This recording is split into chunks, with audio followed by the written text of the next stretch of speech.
let me correct this impression. I find it very worrisome because several I've had you over the media, and also I watch you, we followed you on social media.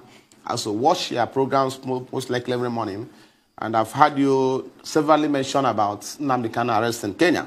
So, and it's important at this function. I find it a convenient forum to correct that narrative, and also I believe this my position will influence yours too.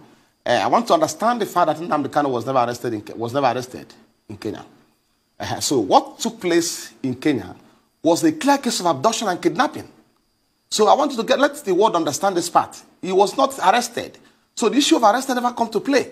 So because if you compare what's happened to Nnamdi Kanu in Kenya and what is playing out today in Benin Republic, you see that Igboho was arrested and taken to custody, where he's being subjected to trial. But Nnamdi Kanu was kidnapped at Nairobi Airport, taken to a place, not even a police facility. Also, you may also be surprised to hear this morning that upon his abduction, within 24 hours of the abduction, people who are familiar, who are his friends, start looking for him. And they visited all the police facility in Nairobi in search of him. He was not seen anywhere. So, and he was detained in that private residence for 8 days. So that is a clear case of kidnapping.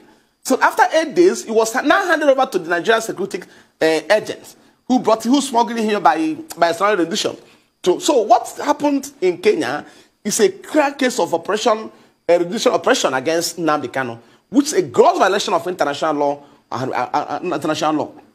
which Nigeria and Kenya are all signatories to the treaty. I mean, Geneva Convention protocols, and also protocol against torture of persons. So, which we have already invited the international community, International Court of Justice, to investigate what transpired in Kenya.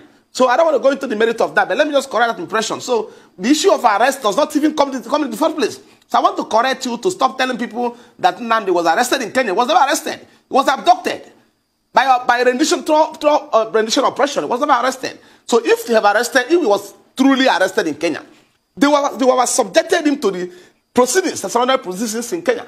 Then the world would know he was arrested.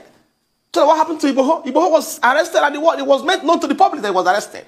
So he wasn't arrested. So let us correct that impression because it's giving my people very serious concern each time you mention about arrest. And you can see me using word kidnapping and abduction regularly in my interview. So I'm not mistaken about it. So there's a clear word of difference between a case of arrest and also a case of abduction. So what happened to my client in Kenya is a clear case of abduction and kidnapping. So I want you to be reflecting it in your subsequent interview, please. Because I heard you telling the commissioner that he was arrested in Kenya. No, he was not arrested in Kenya. Thank you so much for that. You must be well advised that I know the difference between arrest and also extraordinary rendition.